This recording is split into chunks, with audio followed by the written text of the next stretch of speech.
Bonjour à tous et bienvenue sur ma nouvelle chaîne Le Monde des Anciens 2, qui est la suite du Monde des Anciens par Samina et Italie. Alors aujourd'hui, je vais vous parler de l'état de présence, parce qu'on me l'a demandé, et je vais fidéliser mes auditeurs en proposant des contenus de plus en plus pertinents. Parlons de pertinence, justement. Avant d'arriver à cet état de présence, il va falloir se débarrasser de tout ce qui n'est pas pertinent dans nos habitudes, notre façon de nous conduire. Nous sommes actuellement dans une époque assez difficile à vivre. Nous vivons des temps difficiles. Mais il n'y a pas que ça. Les religions dominantes, les mœurs et les traditions de la société en général ont une morale dominante qui est un peu corrompue, donc qui ne vous permet pas un réel épanouissement personnel. Donc déjà, il va falloir vous débarrasser de ça.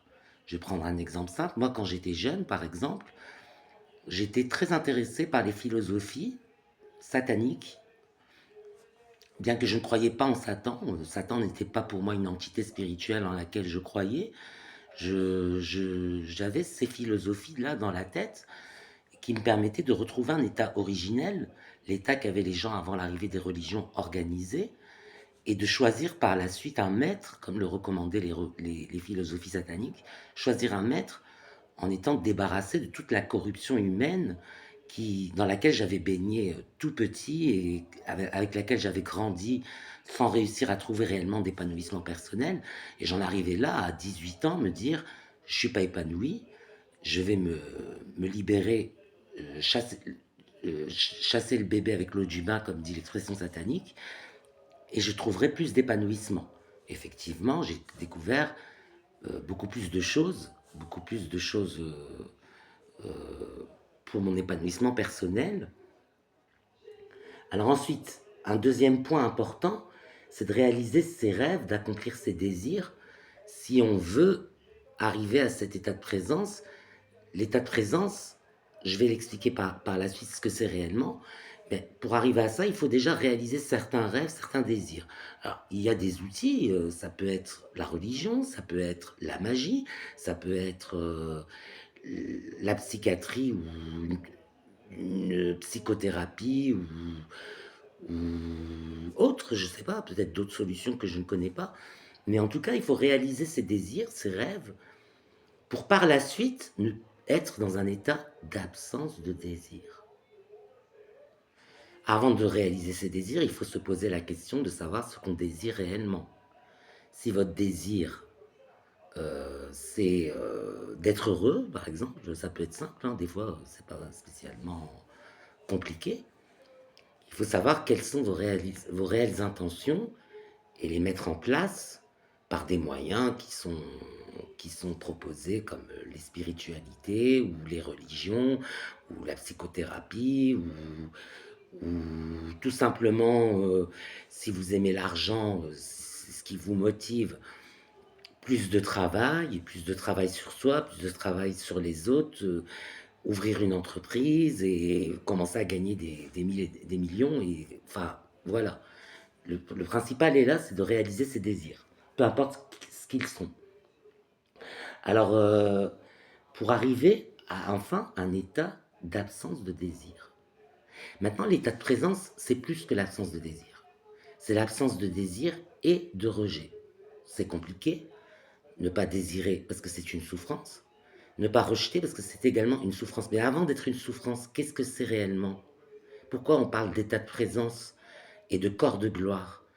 Avant d'être une souffrance, le fait de désirer et de rejeter sont une, ils bouffent votre énergie en fait. Le désir, le rejet bouffe votre énergie. Donc le fait de ne pas désirer, de ne pas rejeter, c'est pour faire une économie d'énergie. Une économie d'énergie qui vous permettra de rester jeune ou de garder la santé très longtemps, plutôt que de vous fatiguer à toujours désirer, à toujours rejeter, et vous allez vous fatiguer parce que ce sont des choses fatigantes.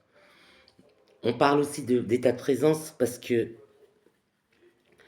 on ne s'adonne pas à certaines choses comme les bavardages. Si on a une conversation, elle doit être constructive. Si c'est pour papoter, piapiater comme on dit, c'est pas utile.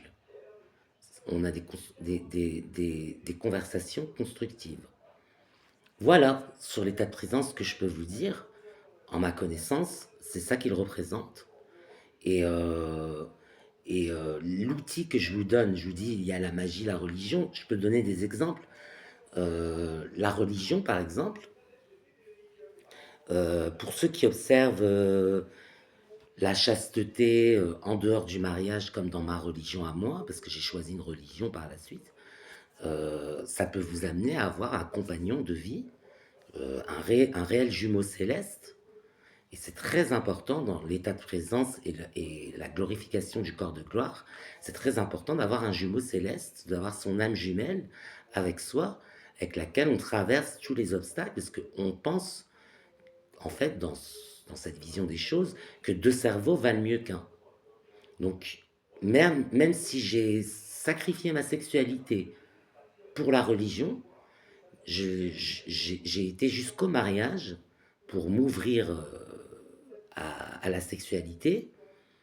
Par la suite, pour des raisons X ou Y, j'ai refait encore un sacrifice. Mais c'est un outil qui permet le bonheur, parce que être à deux, c'est mieux que rester toujours seul. L'homme n'est pas fait pour être seul d'après la Bible. Il n'est pas bon à l'homme d'être seul. Et ça, c'est des outils. La magie, c'est un outil aussi, parce que moi, par exemple, les sciences abstraites m'ont permis de développer les sciences concrètes. Je prends un exemple tout simple. L'idée de faire une vidéo est née dans mon esprit. Elle est née dans mon esprit. Elle se matérialise maintenant dans le monde réel, puisque la vidéo est postée sur Internet et que vous pouvez la visionner. Donc elle est réelle. Mais l'idée est née de mon esprit. Donc c'est l'esprit qui influence la matière et non l'inverse. Donc pareillement, pour les sciences, à partir de sciences abstraites, je suis arrivé à avoir une connaissance des sciences concrètes qui m'ont permis de bâtir un microcosme qui est gouverné par moi, le maître de mon microcosme, contrairement au macrocosme, l'univers entier, qui est gouverné par Dieu, celui qu'on appelle Dieu. Voilà ce que je peux vous dire sur l'état de présence, et je viendrai par la suite approfondir ce que c'est que le corps de gloire.